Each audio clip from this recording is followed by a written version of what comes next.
Today I'm going to show you one of the most classic machine knitting bind-offs. It's chain stitching working around the gate pegs. Here it is in super slow motion so you can see the action, and then we will explain it step by step.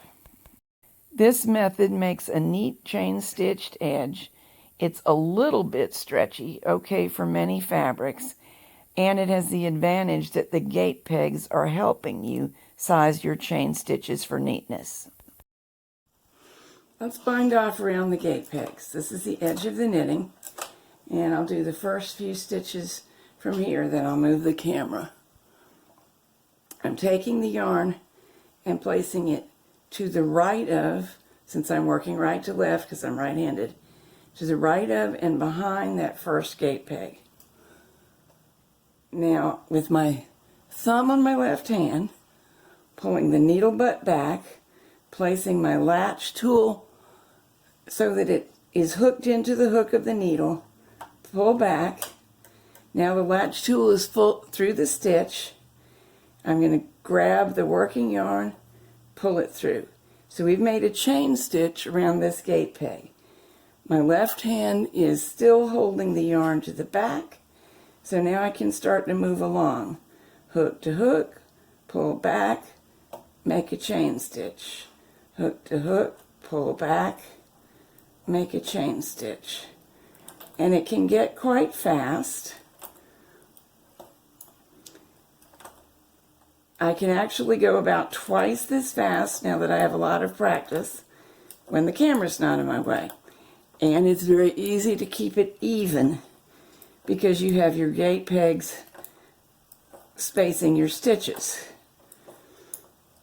Also, the gate pegs are holding the knitting, so if you have weights on the knitting, it's not pulling down on the remaining stitches.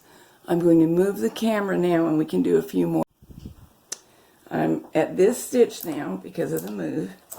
I do find it easier to start with my needles forward, but there are people who don't do it that way. I'll show you in a minute how that would work. And we're just really chain stitching. But we're working around the gate pegs, thus the name. When you come to the very last stitch on the entire piece of work, you snip the yarn and pull it through the last stitch.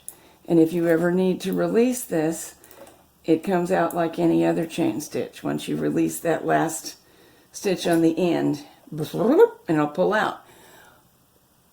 Now let me move the camera again and we'll do a few of these in an alternate method. There is nothing particularly holy about bringing the needles forward first. You could do them one at a time like this. And some people prefer to do it. Because this is a chain stitch, if your yarn ever breaks or your knot comes untied, it will give up on you just pulling out accidentally. So be aware of that and secure it properly.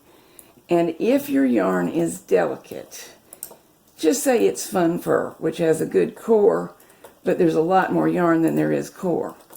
I would recommend binding off with a matching yarn that's sturdier. And that's all there is to it. Let's go back and do a few more really slowly. Needle forward. Place the latch hook needle on the tool that's in your hand so that it hooks into the machine needle. Now when we pull back, the stitch has to go onto the latch needle, and that leaves it free to grab the working yarn and make a stitch.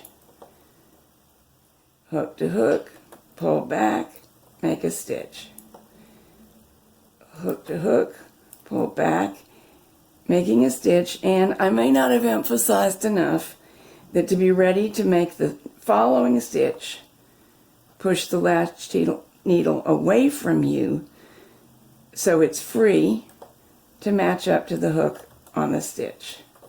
Push away, hook to hook, pull back, make a stitch, push away. Hook to hook and pull back, make a stitch, push away. Here's my last stitch in the hook. So break the yarn up here and pull through. Now you won't be able to see the entire span, but I'm just lifting the fabric off of the gate pegs. Lift up and away from you, up and away, up and away.